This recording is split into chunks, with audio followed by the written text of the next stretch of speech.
তোমার কি মনে হয় এবছর কি শীতটা একটু তাড়াতাড়ি পড়বে? তোমার কেমন লাগছে? তুমি তো কিছু বলো। আমার তো খুবই ভালো লাগছে। তো আমি যে তোমাদের ইচ্ছেটা পূরণ করছি তা তোমাদের কেমন লাগছে বলো। হ্যালো বন্ধুরা, আমি সন্দীপ আর তোমরা দেখছো সন্দীপ ব্লগস।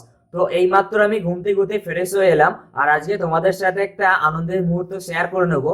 তো সম্পূর্ণ ভিডিওটা দেখতে থাকো, খুব সুন্দর হতে চলেছে। আরে মা, তো সকাল সকাল হতে কোথায় যাচ্ছ তুমি? আমি বাজারে যাচ্ছি, কিছু কেনাকাটি আছে। আবার কালী পুজোও তো চলে এলো, তার জন্য তো কিছু কেনাকাটি করতে হবে। তোমাদের আস্তে আস্তে লেট হলো যে, কত কি বাজার করলে? লেট ঠিক নয়, অনেক কটা দোকান ঢুকতে তো হলো। স্টেশনারি দোকানে, মুদিখানার দোকানে, তারপরে সবজির দোকানে। আচ্ছা, লেট হলো। এসব হয়েছে তো বাজার ঠিকঠাক? হ্যাঁ, তো আমি যে তোমাদের ইচ্ছেটা পূরণ করছি তা তোমাদের কেমন লাগছে বলো, আর তার আগে বলো তোমাদের কি ইচ্ছে পূরণ হতে চলেছে।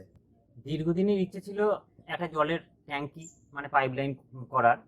সেটা হয়ে ওঠেনি কোনো কারণবশত। তা এই যে বিভিন্নভাবে এই যে জল তোলার যে ব্যাপারগুলো আমাদের অসুবিধা হয়, এই রান্নার জল তোলা, বাসন মাজার জল তোলা, জামা কাপড় কাচে জল তোলা, খুব কষ্ট হতো। তাই এই কষ্টের কথা ভাগ্নে শোনা মাত্রই ভাগ্নে বলল যে ঠিক আছে, আমি তোমাদের এই স্বপ্নটা পূরণ করে দিচ্ছি। তা খুব শিগগিরই আমাদের এই স্বপ্নটা পূরণ হতে চলেছে। আমরা মিস্ত্রির সঙ্গেও কথা বলে নিয়েছি যে যার সঙ্গে আমরা কাজ করাবো সে আমার বন্ধু হয়। এই বন্ধুকে আপনাদেরকে সেই আরেকটা ভিডিওতে দেখাবো যখন কাজ আমাদের শুরু হবে। তা চলুন, আমাদের তো খুবই আনন্দ লাগছে, সেই দীর্ঘদিনের স্বপ্নটা পূরণ হতে চলেছে। তোমার কেমন লাগছে? তুমি তো কিছু বলো। আমার তো খুবই ভালো লাগছে। দীর্ঘদিন ধরে এত কষ্ট করেছি, মানে বলার কথা নয়। তা থেকে এখন এবার কাজটা হয়ে যাবে, সেটা তো আমার থেকে আমি মুক্তি পাবো। আর ছেলে করে দিচ্ছে, এটা তো খুবই আনন্দের কথা। এখন আমার কিছু কাজ রয়েছে, আগের দিনকার ব্লগে ভিডিও এডিটিং কিছুটা অসম্পূর্ণ আছে, সেগুলো সম্পূর্ণ করে নেবো। তো মা, আজকে কি কি রান্না করছো তুমি? আজকে সর্ষে বাটা দিয়ে একটা তরকারি করব, একটা শাক করব, আর চাল কুমড়োর তরকারি করব।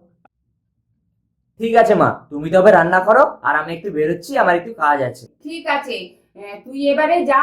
তুই বেশি দেরি করিস না যেন, আমি আমার কাজগুলো সেরে নিই। আমাদের কাজ এখন সারা হয়ে গেল, আমরা এখন একটু চা টা খেয়ে আমাদের গন্তব্যে রওনা দেবো। মা, খেয়েছো তুমি? তোমার খাওয়া সম্পূর্ণ হয়েছে? হ্যাঁ, আমার খাওয়া সম্পূর্ণ হয়েছে। এইবার বিড়ালগুলোকে খেতে দেবো। ওদের খাওয়া হয়ে গেলেই আমি টিউশনিতে বেরোবো। আচ্ছা মামা, কদিন ধরে বিকেলে যখন বেরোচ্ছি একটু ঠান্ডা ঠান্ডা অনুভব হচ্ছে, তো এরকমটা কেন হচ্ছে? তোমার কি মনে হয় এবছর কি শীতটা একটু তাড়াতাড়ি পড়বে? কালী পুজোতে চলেই এসছে। তা এই সময় দিনে গরম রাতে ঠান্ডা এরকম তো হয়েই থাকে। আর আবহাওয়া দপ্তর তো বলেইছে যে এবছর একটুখানি ঠান্ডাটা বেশিই পড়বে, তাই এরকম হচ্ছে। তো ভিডিওটাকে আর বড় করলাম না, তোমরা সবাই ভালো থাকো, সুস্থ থাকো আর আমার প্রত্যেকটা ভিডিও এভাবে দেখতে থাকো।